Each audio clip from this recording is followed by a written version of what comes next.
So after Caitlin Clark and Iowa lost last year to LSU, them now beating LSU this year, of course, made the racial undertones be amplified and just let's go full on racist, right?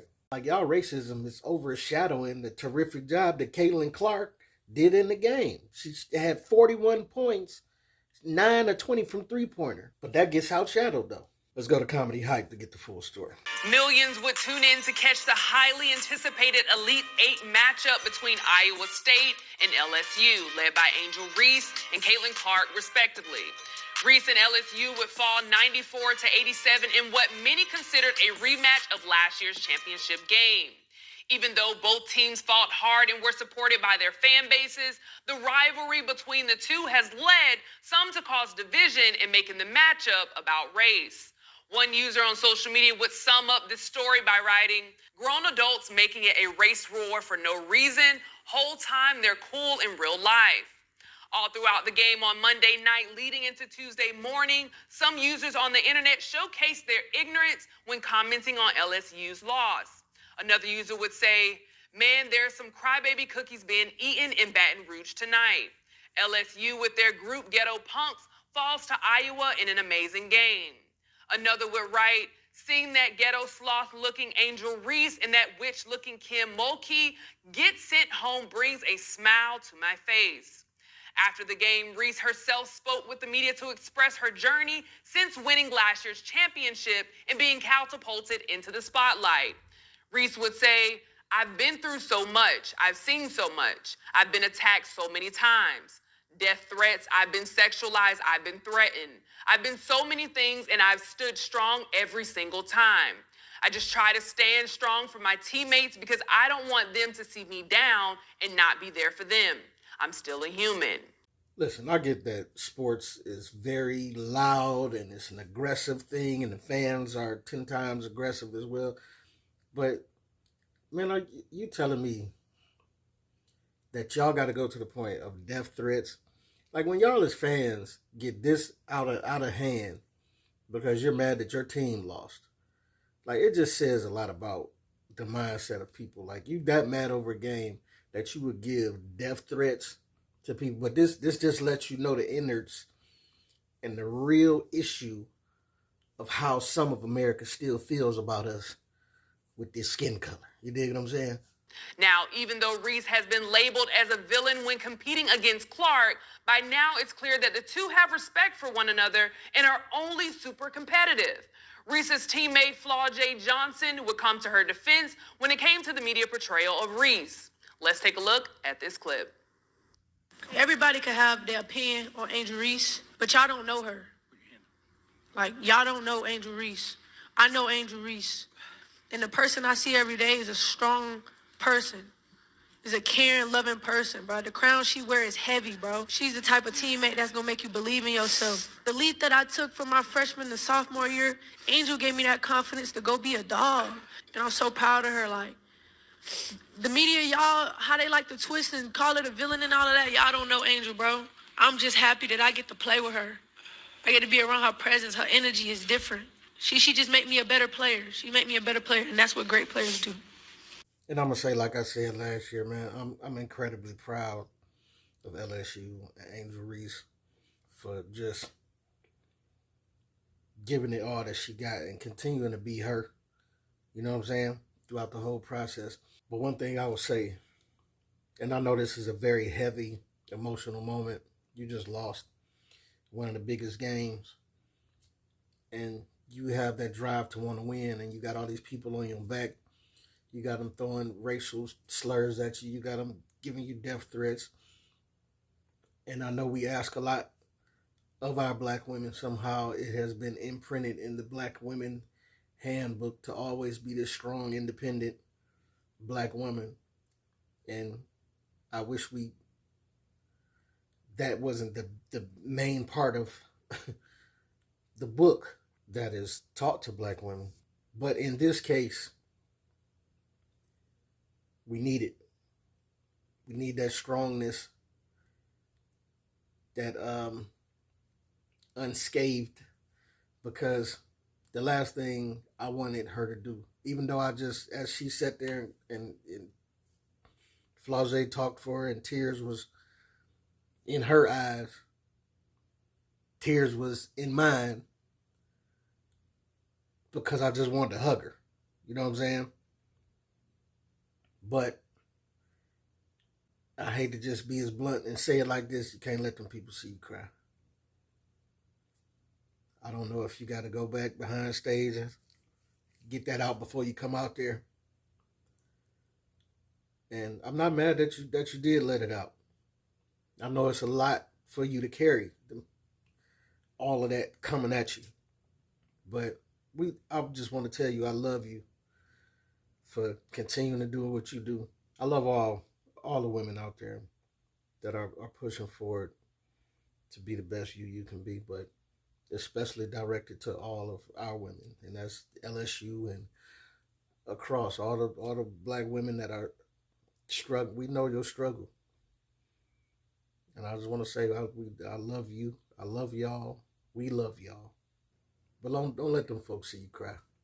Tom Hanks saying no crying in baseball. It's the same thing here, just different verbiage. Don't let them folks see you cry. And I hate to make the comparison, but you know, all the aggression and the back and forth and the John Cena and all that was entertaining. We loved that last year. But like I said, I hate to make the comparison, but Katlin ain't go cry. She took her loss and kept it moving. I mean, at least as far as I can remember. But even if she did cry, you know the saying that black folk got to do stuff 10 times better to even be considered on the same playing field. So it's like you can't let these folks see you cry, especially after you hurt them so bad by taunting and doing that, which is part of the game. That's a part of the game. Do that. It made it entertaining. It made me want to watch, which I never watched women's basketball. But I tuned in for the half of this game. Once I figured out it was on, I had to watch this game, but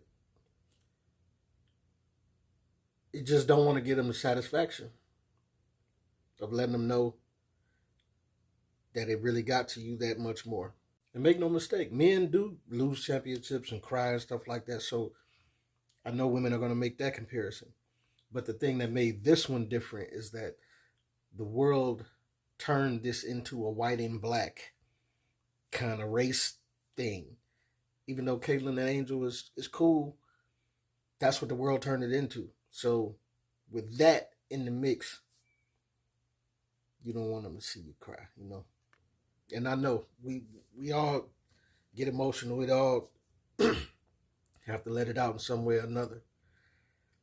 And I do want you to be still soft and sensitive as a woman and still be able to spill out those emotions, you know. Still soft and sensitive like a woman and be able to spill out those emotions. But if at all possible, do it amongst us. You know what I'm saying? Once you and your girls get in the locker room, once you get with your family. But to give these racist folks the ammunition and the glee of watching the tears roll down your face, I know it gave them much more joy than probably the release you got from letting it out. And that's what bothers me. That is somebody sitting behind a computer screen sending you death threats, and they were able to take the joy away or relish in the joy of watching you spill your emotions on the TV. But we proud of you. We love you for doing the best you can do and being who you are. And just keep pushing and keep doing that. You know what I'm saying? A lot of people, including I saw in the interview after, even I heard a reporter ask the coach, hey, why weren't you all present for the national anthem? You know, was this strategic? Did you plan this? Did you want to do it? And of course, she did deny and say, no, we have a way that we do things. There's just a way that we've been doing it. And I don't even know when the national anthem comes on. So one user wrote, y'all look for anything to push a narrative. LSU always leaves the court at the same time and doesn't come back until later. This has always been the routine. It's just selective outrage by people who don't even watch women's basketball.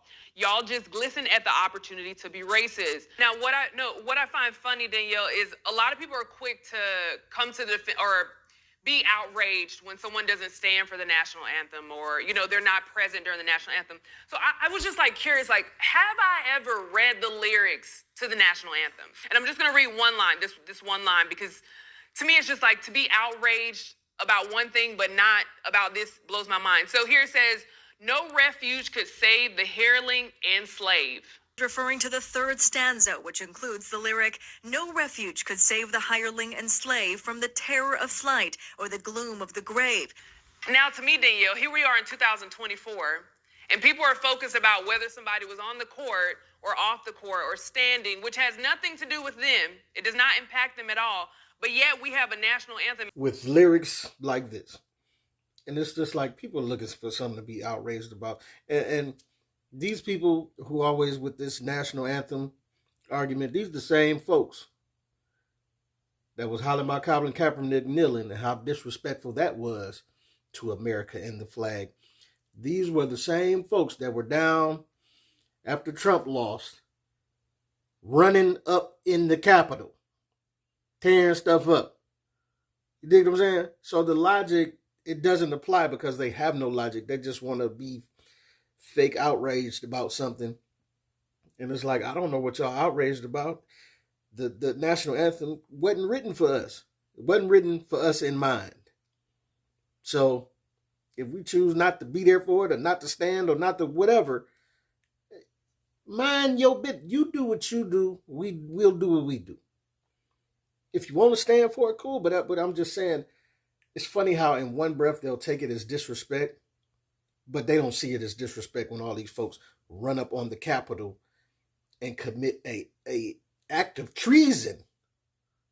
A terrorist act is what that was. You dig what I'm saying? But racism is something that's always going to be here. We always going to have to deal with it one way or another.